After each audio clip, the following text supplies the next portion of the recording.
Oh, all right, looking good.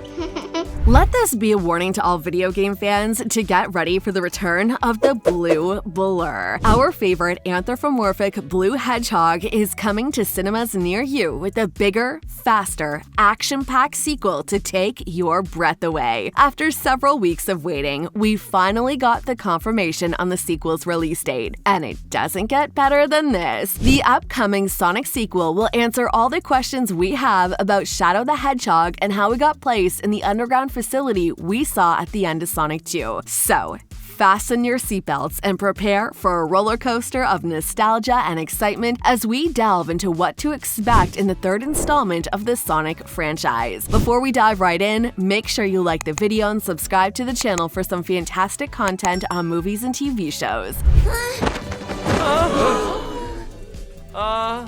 Meow? Since Paramount Pictures and Sega teamed up to bring Sonic the Hedgehog to the big screen, it has been success after success. The first movie was a massive hit with the fans and at the box office, which led to the sequel that became the highest-grossing video game movie of all time in the US. With numbers like that, it doesn't take a genius to guess that the studio would push for a third movie. After a devastating halt in production caused by the Hollywood writer's strike, it felt like all movie schedules would have to be abandoned. But we finally have some good news for fans of Sonic the Hedgehog. The upcoming threequel is expected to be theatrically released by Paramount Pictures in the US on December 20th, 2024. The date was confirmed by the official Sonic page on Twitter, and Ben Schwartz, who voices Sonic. Schwartz made a post to let fans know they can rest easy knowing there won't be any surprises with the upcoming threequel. Curiously enough, we haven't heard anything from Colleen O'Shaughnessy and Idris Elba, who plays Tails and Knuckles. That being said, we know that Idris Elba will reprise his role as Knuckles since he has confirmed his role in the upcoming Knuckles spin-off series. Despite what seems like good news, fans have to wait slightly longer for Sonic the Hedgehog 3 since its predecessors premiered earlier in the year, unlike Sonic 3, which eyes the Christmas schedule. With the amount of success the two previous movies had at the box office, a Christmas release for Sonic 3 makes total sense. Capitalizing on the franchise's audience, Paramount expects Sonic 3 to blow other upcoming Christmas movies out of the water. If Sonic 3 performs just as well as its predecessors, it will become the first successful movie trilogy based on a video game, and it's only a matter of time before it accomplishes it. The only blemish in the otherwise perfect run to the sequel is the fate of Jim Carrey as mad scientist Dr. Robotnik. While Sonic 2 was still on its theatrical run, Carrey revealed that he would be retiring from acting, which was a hard blow to the fans who loved his work in the previous films. Congratulations on your oh-so-temporary sense of superiority. You're finished, Robotnik! Production for the threequel started back in 2022, a few months after Sonic 2 had its theatrical release, where it was announced at Viacom CB's investor event. Filming began in London with plans to shoot in other locations like Tokyo, Japan, and Los Angeles. At the investors event, we learned that most of the crew from the first two movies would return in Sonic 3. The studio began to work on a sequel for the silver screen while still putting together Knuckles' spin-off series for its streaming platform Paramount+.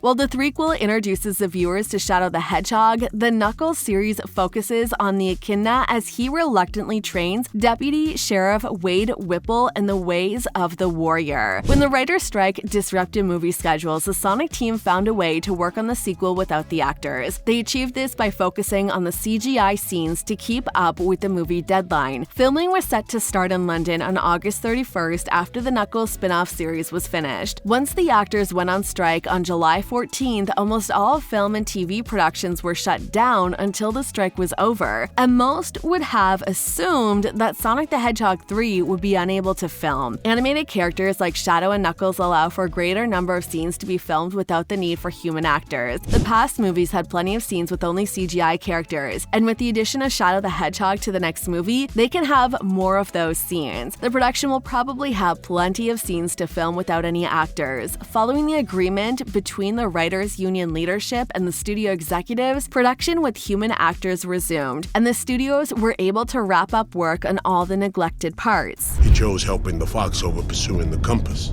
Of course he did.